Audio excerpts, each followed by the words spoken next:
Hello. So I've learned a lot about assessments, especially for fifth grade students in our district. First, I teach in a very large district. So I was surprised how hard it was to dig for the district and state assessment information. I had to navigate a lot of different websites, especially to find accommodation information. So I found out that the fifth graders take the NWEA MAP assessment for the district assessment. They take this for reading and math, and there are a lot of universal accommodation features available to all students. Those include taking breaks throughout the test, um, testing one concept at a time, and testing at your own pace.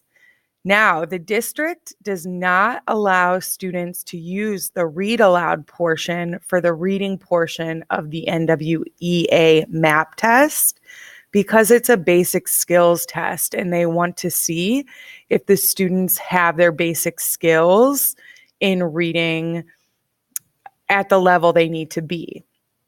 Additionally, they do not allow students to use the calculator on the math MAP test because they want to see the basic skills the students have mastered at their levels. Those scores on the district level NWEA MAP test are available immediately, and those assessments are taken 3 times a year in the beginning, middle, and end of the school year.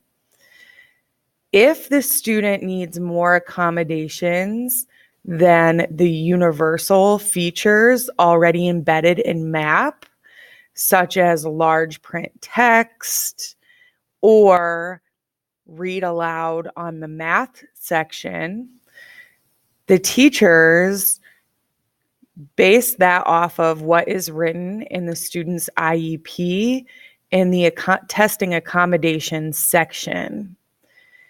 The state test that fifth graders take in Columbus City Schools is called the AIR test, and it stands for American Institute for Research.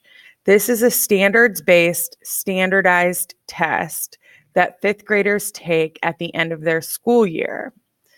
The accommodations for this test are decided based on the students' testing accommodations listed in their IEP.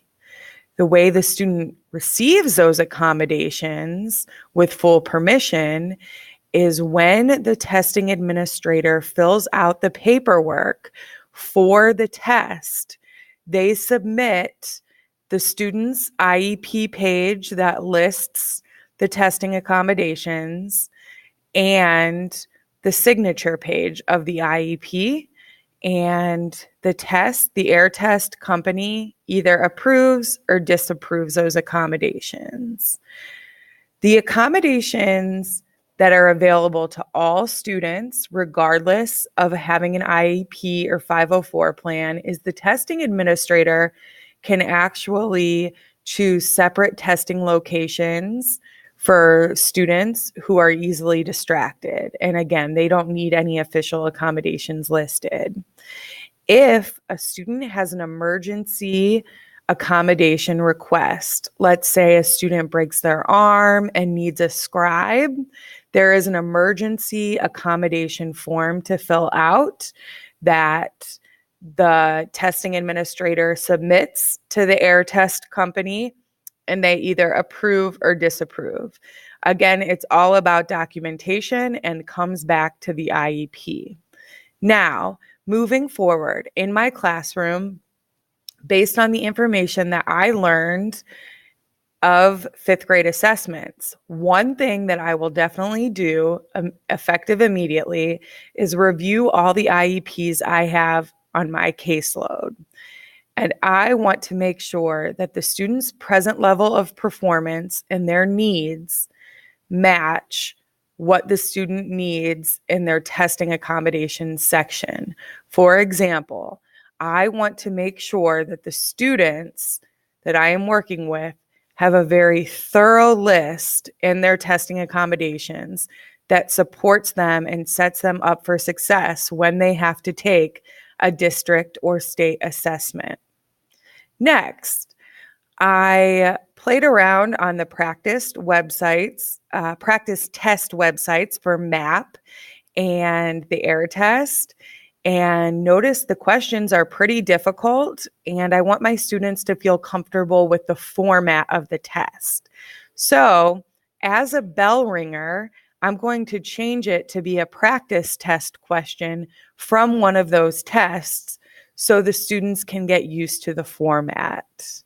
I look forward to moving with those two ideas and feel a lot more informed on the district and state assessments in my district that I teach in, especially for 5th grade.